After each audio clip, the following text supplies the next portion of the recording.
Y'all, it's your boy 3 Stacks in this thing, and good morning, of course. Today we're going over an update on the Psy-Frames. A lot of people saw the deck and were like, this is a little bit on the expensive side, you know, just because you're playing the Ash Blossoms, the Gammas are barely affordable. So I'm like, dang, like, I don't know how to make the deck more budget. You know, I'm like, the only really expensive cards in it was just the Ash Blossoms. Ogres are going for like 10 or 11 bucks. So I was like, all right, forget it. I'll take the Ashes out and all that.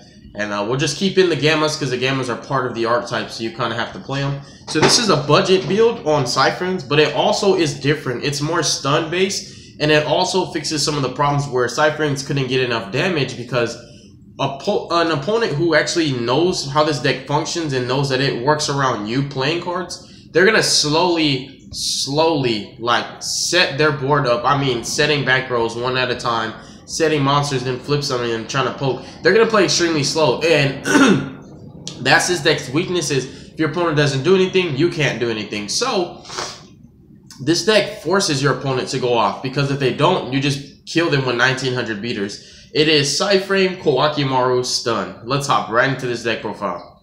So we're playing 3 copies of Alpha. Alpha is still the main Psy-Frame. He doesn't negate. I wish he did negate the summon. But whenever your opponent summons, he basically specials himself in the driver, and he searches for any Psy-Frame card, which is really dope. The field spell, the trap, another, you know, like a Gamma or something like that.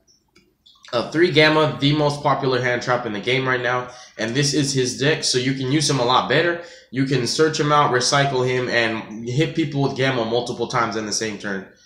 You can even, for example, if you Gamma their Ash Blossom and they chain Gamma to your Gamma, you can chain another Gamma to theirs, and both yours will go off because you play multiple drivers, and they'll just waste a lot of cards, which is really cool.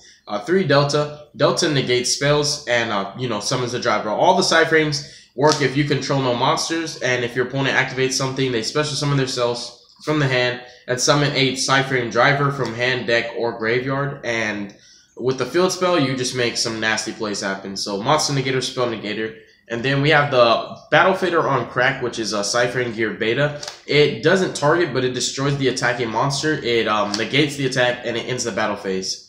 And, you know, it summons a driver. It's a really, really strong hand trap. It's how this deck stalls out, but also it gets rid of problems. Like, when I was playing at the locals that I just topped at with this deck, I would take certain attacks, and the monster that I wanted to get rid of, I would beta when that monster attacks, because beta destroys the monster. Like, I played Dinos, I was like, I don't care about taking a, you know, an attack from Overraptor. What I'm really trying to do is take out that Conductor. So I took the 3500, but killed Conductor, and that helped me out a lot because I didn't have to worry about him Bookamooning my monsters so that I can't synchro summon. So beta's pretty awesome a lot of the time. That's pretty much all the Psy-Frames. They're all just hand traps. Then for the Koa'ki Meiru, which is the stun portion of this deck, you play 2 Guardians, you play 2 Overloads, and 1 Wall. I wanted to play more of these, but honestly, it was a space issue. I couldn't, like, put so much Koa'ki Meiru in here without taking out a lot of cards. So you basically, the 3 Ash and the 3 Ogres and the 1 Maxi, for some reason, Maxi's not budget. I'm like, it could be $5, but okay. We took those all out. And we basically replaced it with the Koa'ki Meiru package and the Diamond Course to search it out. And we're also playing 2 copies of Fossil Dyna, Panchicephalo or whatever. This card has had me honestly wanting to play Ties of the Brethren, because even though you're controlling monsters, like, these tribute themselves to negate. If you didn't know, basically these do the exact same thing the Psy-Frames do. This negates spells, so this is your Delta on legs. This negates monster effects, so this is your Gamma on legs. Overload negates summon, so it does what Alpha should have done, and they tribute themselves for cost. So even if your opponent negates it, they still get themselves off the field, and they're 1900 beat sticks, which is very important. You need a field presence that matters in this deck. And the Fossil Dyna was kind of like a last-minute tech because I need rock monsters in hand. Like, if I don't open with Diamond Core, Koa'ki Meiru, if you didn't know about them, they're really, really dirt old. Like, they're as old as freaking Allied Justice. Like, they're from that era if you've been around, you know, in that era. But basically, they have to reveal a monster with their same type. These are rock monsters, so you have to reveal a rock monster during the end phase or they destroy themselves. Or you can always just banish Diamond Core instead. But yeah, Fossil Dyna happens to be a rock, so he fits that category, and he also fits the stun variant that I'm trying to do. You can win a lot of games without even resolving your Psy-Frames just by stunning the crap out of your opponent. which is really cool. And this monster does not get itself off the field. But the funny thing is, if your opponent wants to play the game of Yu-Gi-Oh, they have to get this card off the field. So they'll do the job for you. So it doesn't even conflict with the plays you want to make. Because your opponent wastes resources trying to get this card off the field. And then they still have to deal with your Psy-Frames once it's gone. We have 3 copies of Driver. Driver is a brick in hand. Sometimes you can make him work, like using the trap to banish him and banish a card, or using him with Circuit to give one of your monsters 2,500 extra attack. But you kind of have to play 3 of him. I feel like you do, because for one, when you're going second and you like really have to use a Psy-Frame on your opponent, you lose a Driver automatically. And then also you play Pot of Desires in the deck, so there's a chance that you can lose, like, you know, 2 Drivers. So if I was playing 2 Drivers, I wouldn't be able to play the game of Yu-Gi-Oh! In addition to all of that, it just so happens that I don't play Psychic Field Zone. The Psychic Field Zone, which lets you special summon from the Banish Zone, or just return to the grave and Synchro Summon. My Psy-Frame deck's a little different, so I kind of have to play 3 Drivers, and I like it anyways. He's a good card. We're also taking in 1 Multi-Threader. I've had this, plus all the other cards that I can play with Psy-Frames, like, you know, I took the Doom Calibers. There's Thunder King Ryo. Here's Drowning Mirror Forces. You know, there's like a lot of stuff that I could have done with the deck, and for that reason, see, I have Psychic Field Zone right there. I have Psychic Path right there. For that reason, I've, like, you know, kept these cards on standby just in case I wanted to change up the build. But Multi-Threader is here just for the Black Rose play. You can alpha your opponent, bring out the Driver, search Multi-Threader, and then Black Rose under the field spell. And this card does not open Chain Links. It's just like Return of the Dragon Lords. So your opponent can't even negate its activation. It doesn't activate. It simply says, if a Psy-Frame card you control would be destroyed, you discard this card instead. It's like, it's a really, really awkward ruling, but it's 100% accurate. This card does not even like open Chain Links. So when you're Black Rose in the field, you don't chain this to Black Rose. If Black Rose destroying cards, you just pitch this instead. It's almost like an exchange. It's really, really good though. And that's all the monsters. Consistent flow of 1900 beaters, man. I'm telling you. For the spells, you have the best spell in the deck. 3 Psy-Frame Circuit. This is what makes this deck so good. It's how you play on your opponent's turn. It's basically... excuse me, I'm sorry. It's basically the reason why your Psy-Frames don't get banished. Like, this puts them right in the graveyard when you Synchro Summon so that you can keep working off of 1 Driver if need be so. And it also has like a pseudo honest-like effect where if your Psy-Frames are battling an opponent's monster, you can discard a Psy-Frame monster, and that monster that you control gains its attack. And because it modulates and it modifies attack, obviously you can use this effect in the damage step. In fact, it clearly states right here at the start of the damage step. Then you play 3 Optimus Prime to search it out. I need to open up with this card. Like, when we're going first and we don't have the field spell, we're already losing to ourselves because we're wasting Drivers. And the Psy-Frames stay on the field so that you can't use another one. So the field spell is awesome. I play so many ways to get the field spell, you wouldn't even believe it. Foolish Burial Goods also gets me to the field spell because it dumps the trap, which is... The trap, honestly, is like arguably the best card in the deck. It searches everything. And it also is like Time Pendulum Grapple on steroids. So Foolish Burial Goods just dumps that. That's the only target we're playing. But this is like 3 extra copies of any Psy-Frame card. So it makes the deck a lot more consistent. You have 12 ways to get to the field spell. You have 6 ways to get to every Psy-Frame because you have this plus Alpha. And plus the trap. So you have 9 ways to search everything out, like every Psy-Frame card. The field spell is just amazing. So you kind of got to see it. Like, if you don't see it first turn, you're guaranteed going to see it next turn. So Foolish Burial Goods is so good. That sounded retarded. The trap can't banish itself the same turn it's sent, but it does not matter. It doesn't matter. This deck doesn't need to get anything on first turn except the field spell and Psy-Frames in hand. That's it. That's all you need to do to win. And during your opponent's main phase, you can activate the trap whenever you want in the middle of them playing. So you basically will search out what you feel like fits the situation. Like, don't always preemptively banish it during standby and use this effect to search, because you don't know what deck you're playing all the time, and depending on what deck you're playing, that obviously lets you know which Psy-Frame you want to search out. Like, if you're playing Spirals, you obviously want to search Gamma for the double helix. If you're playing Pendulum Magicians, you might want to search Delta to negate the spells. If you're playing Trickstars, if you want to Tekken and Epsilon, you might want to search Epsilon for the reincarnation.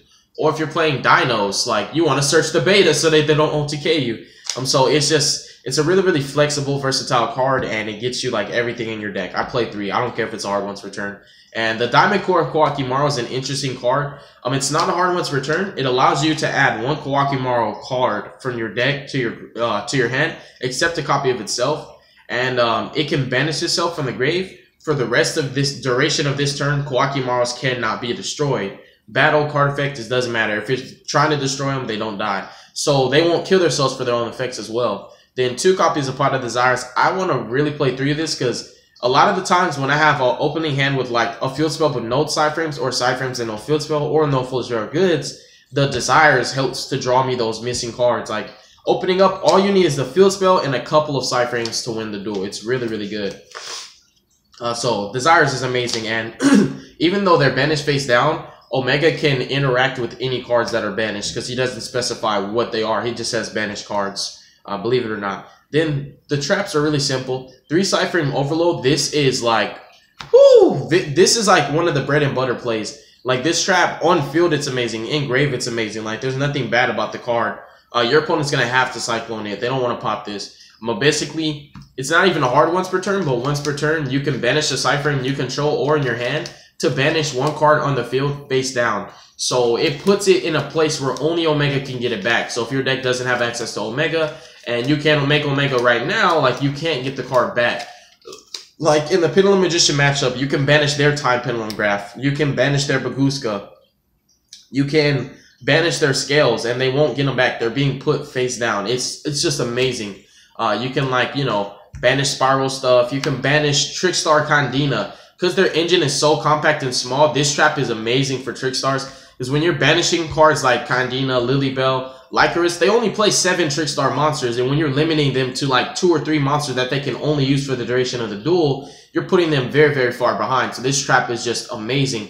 When you have multiples of it, you can use both their effects. It's not a hard once per turn. It's just a regular once per copy, which makes this trap better than Time Pendulum Graph. Even though Time Pendulum Graph can, you know, have the additional clause where they can send cards from the field to the graveyard. This, it does it better. It banishes them, and it's not a hard once per turn, and it has an effect when it's in the grave. So it totally outclasses a lot of the archetype-based traps. This is one of the best traps Konami has ever printed, and it's one of the reasons why this deck can have alternative win conditions. And then for the other traps, this could have been Drowning Mirror Forces, but I care that much about the field spell. I'm playing 3 copies of Metaverse, so you have 9 of the field spell. Even though you only have 3 targets for the 6 ways to search it, it doesn't matter. Once you get the field spell, you're happy. Metaverse also has interactions on your opponent's turn when you have the field spell up, and you do like a Gamma, and then you special driver, and you're trying to Synchro Summon for Omega during your opponent's turn to take a card out of their hand.